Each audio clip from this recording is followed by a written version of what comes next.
Hello and welcome back to another episode of Lore and Loot, Morrowind. Today we're going to continue on with the Fighters Guild quest. To start, we need to speak with Idis Fireeye and get a new set of orders from her. She tells us she needs someone to retrieve a codebook from Sotilde in the South Wall Corner Club. Now, we met Sotilde earlier and we know she's Thieves Guild, so again, it seems that we are at odds with the Thieves Guild. Now, there are a variety of ways to solve this quest, depending on whether or not we're part of just the Fighters Guild or both the Fighters and Thieves Guild. The obvious option is to kill Sotilde and take the book from her. That's easy enough and will result in a successful quest completion. However, it is at this point in the quest line that it's time we go ahead and meet another key member of the Fighters Guild, Perseus Mercius. Perseus Mercius lives in Alderaan, the next town north from Caldera, so we're going to travel there. Now, this quest is important because, like I said, it is the turning point in the plot lines of the Fighters and Thieves Guild. There is a similar quest in the Thieves Guild story arc that will put us at odds with Idis Fireeye. It's the Bitter Cup quest. We're going to have to save that for a different video. This one is important for our purposes because once we complete this quest, we cannot join the Thieves Guild. We are forever marked as a foe to the guild. They won't attack us on sight or anything, but they will no longer allow us to join. There is a workaround for this, but we'll talk about that later. On our way to Alderaan, we run into that naked Nord guy again. Well, you know what? At this point, my curiosity has gotten the better of me, so let's go ahead and see why he's naked out in the middle of nowhere. His name is Lormar Winesot. As we can plainly see, he requires some assistance. According to him, he was escorting a young lady from one town to another when she cursed him, left him naked, and stole his most precious possession, Cloudcleaver, an axe. Cloudcleaver was passed down to him by his father, who used it to perform some heroic deeds. Very well, as a fellow Nord, I know the attachment between one and one's battle axe, so let's see where this witch is. If we follow the right path here, the one marked as the back road to Alderaan, we'll eventually run into a young lady by name of Sosia Caristiana.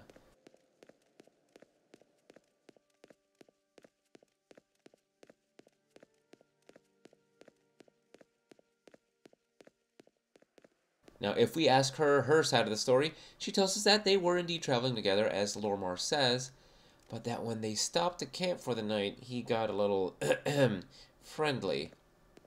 So she cast a spell on him, and then stole everything from him to teach him a lesson.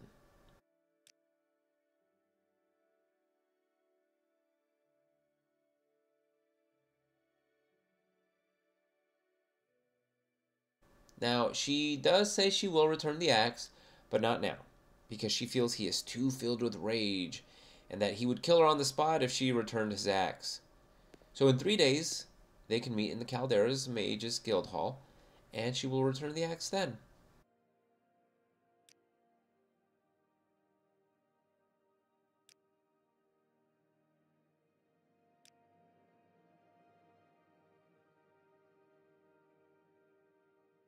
We return to Lormar with Sosia's offer, which he promptly refuses, naturally. And as per usual, we have a choice to make. We can side with Sosia, in which case Lormar will attack us immediately, forcing us to kill him.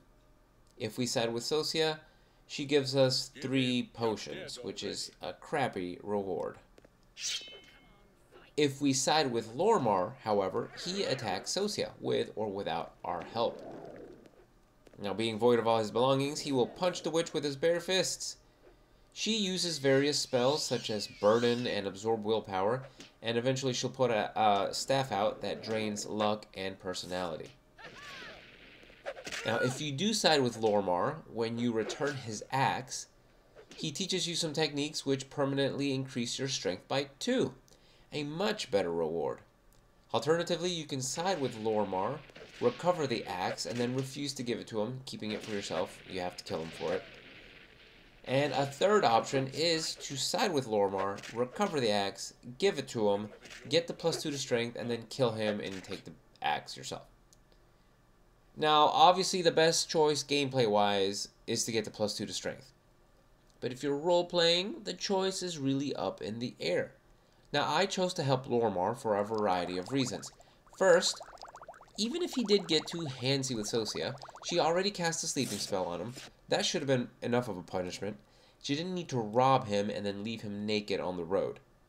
Second, and this is a bit of metagaming on my part, there is another Nord on the road close by to here that has been also cursed by a witch who he was escorting. See, he was escorting a young woman, very much like this situation, and she cursed him, paralyzed him, and stole all of his belongings. Coincidence? I don't think so. Am I accusing Sosia of being that same woman? Yes. Yes, I am. Like I said, that's metagaming, though. The other reason I chose to side with him is because I'm a Nord. He's a Nord. Nords tend to not trust magic users, and here is a magic user who has cursed and stolen from a fellow Nord. Honor dictates that I help him. Now, there's no evidence that actually proves that both Nords, they both happen to be Nords, by the way, that both Nords were cursed by the same woman. But I like to think that she's just a robber that likes to paralyze and rob guys on the road. So I attack her. This is usually what I do, but in your game you may have chosen differently. You may have believed her. I think it's a little bit too much of a coincidence that there's another Nord very close by here that's also naked and paralyzed and has all his stuff stolen by a witch. Anyway, that's what I chose. Following the road and turning right, we can make our way to the edge of the West Gash region and the Ashlands region. From here we can climb over this small ridge and reach Fort Buckmoth. Aldaroon is not far from here. Now, of course, you could either take a Silt Strider or the Mage's Guild Guide, but you'd miss out on quests and stuff if you do that. I don't like to fast travel in Elder Scrolls games. I like to walk, because you never know what you're going to discover. Now, we're going to explore Aldaroon fully in another episode, of course. For now, all we need to do is enter the Aldaroon Fighters Guild Hall and go downstairs, speak with Perseus Mercius.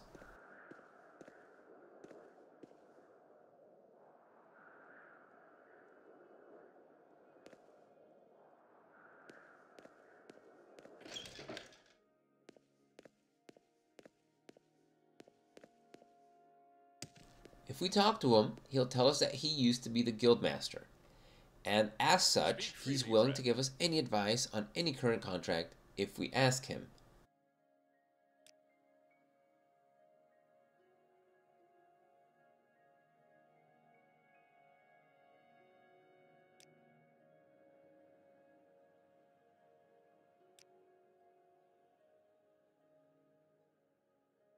Once we mention the code book, he tells us he sees nothing out of the ordinary with this particular mission, but that we should try to avoid killing Sotilde because she's kind of a pushover. This is kind of a hint as to how we could possibly solve this quest peacefully.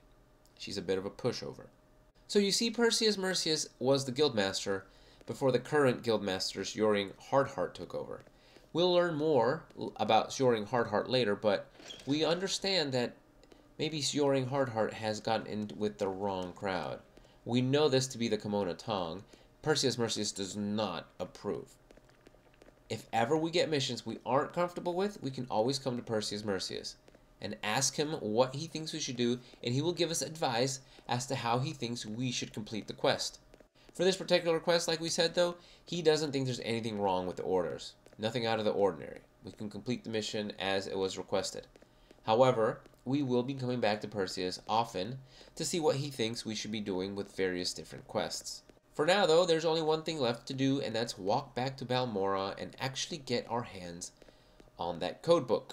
Now, as it was mentioned before, we can always kill Sotilde if we want. We can also pickpocket her and steal the codebook from her.